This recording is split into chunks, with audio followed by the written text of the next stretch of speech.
Les mammifères marins présents dans la mer des Caraïbes.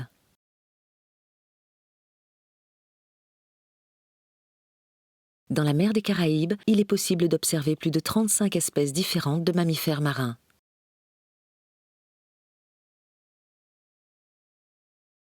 Connaître le milieu et la biologie des espèces vous assurera de réaliser des observations respectueuses des animaux, mais aussi de transmettre les informations clés au grand public, aux gestionnaires et aux scientifiques.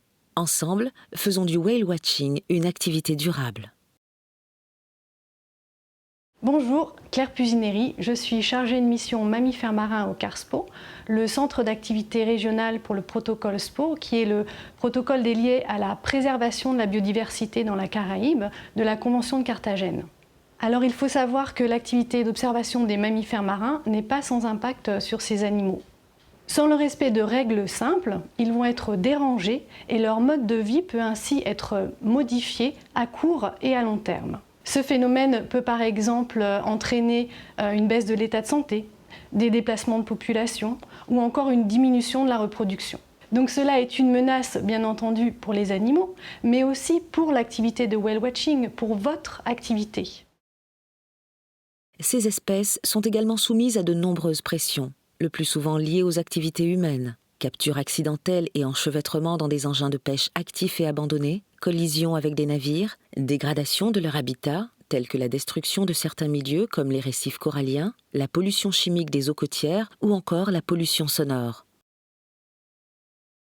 Tous les mammifères marins que l'on peut observer dans la Caraïbe sont des espèces fragiles. Elles sont protégées au travers du protocole SPO, mais aussi par de nombreuses réglementations nationales que nous vous invitons à consulter et à respecter. Découvrons les espèces les plus emblématiques. Le lamantin.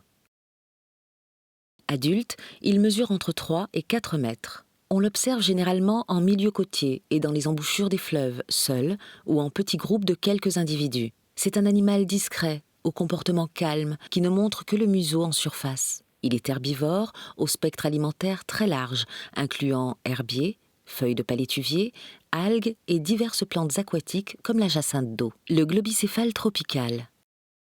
Adulte, il mesure 7 mètres pour les mâles et 5 mètres pour les femelles. Espèce très grégaire, il est généralement observé en groupes familiaux de quelques dizaines d'individus et parfois en groupes compacts se reposant en surface. Curieux, il peut s'approcher des navires. L'espèce est commune dans l'ensemble de la grande région Caraïbe, mais elle est surtout observée au niveau des talus, des plateaux continentaux et des pentes insulaires. Le péponocéphale. De couleur gris foncé, cette espèce mesure adulte entre 2 et 3 mètres. Ce dauphin est dépourvu de rostre. Le grand dauphin. Adulte, il mesure entre 2,5 m et 4 mètres. Il présente un corps relativement massif, une silhouette plus trapue que celle des petits delphinidés. On l'observe généralement en groupe de quelques individus à plusieurs dizaines. Il s'approche souvent des bateaux et peut être actif en surface. Il s'agit d'une des espèces les plus communes de la grande région Caraïbe, en particulier en zone côtière. Le dauphin tacheté de l'Atlantique. Il mesure entre 1,70 m et 2,30 m et en comparaison des autres dauphins, sa silhouette est relativement robuste et sa peau, plus ou moins mouchetée de taches claires, à l'âge adulte. Il est généralement observé en groupe de plusieurs dizaines à quelques centaines d'individus. Ces dauphins approchent souvent des embarcations et nagent fréquemment à l'étrave. Il s'agit d'une des espèces les plus communes de la grande région Caraïbe, en particulier sur les plateaux et talus continentaux et autour des îles. Le dauphin tacheté pantropical. Adulte, il mesure en moyenne entre 1,60 m et 2,60 m. Il présente une silhouette fuselée, avec une cape gris foncé, descendant sur les flancs et remontant en arrière de la nageoire dorsale.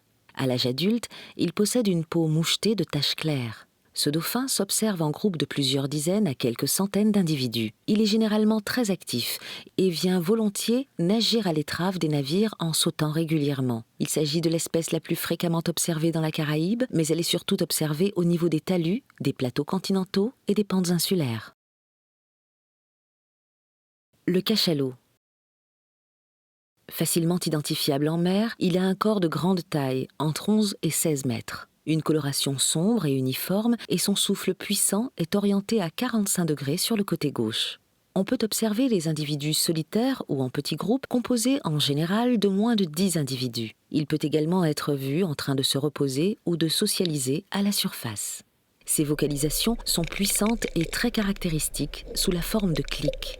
Il se nourrit dans les grandes profondeurs océaniques. La baleine à bosse.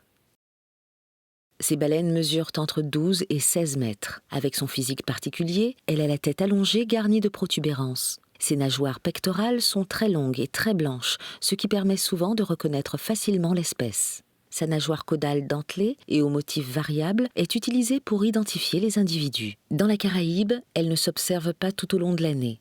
Les premières baleines à bosse y arrivent en général dès la fin de l'année et la plupart ont quitté la région avant fin avril de l'année suivante. Elles se rendent dans les eaux tropicales pour la reproduction et la mise bas. Leur zone de reproduction s'étend de Cuba au sud du Venezuela. Les zones de plus grande concentration se trouvent au nord de la République dominicaine et de Porto Rico, ainsi qu'autour des Petites Antilles.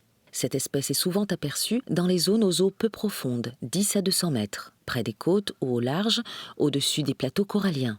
On observe des individus solitaires, des groupes de quelques individus ou des couples mère-baleineaux. Le baleineau reste avec sa mère jusqu'à ses 5 ou 6 ans.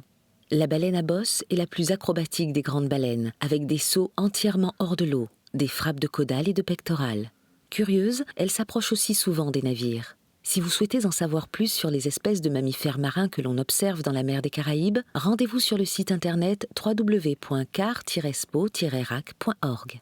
Vous pouvez également consulter les fiches espèces du site et vous rapprocher des sanctuaires et gestionnaires d'aires marines protégées de votre territoire. Ils sont vos partenaires pour la connaissance et la conservation de la biodiversité.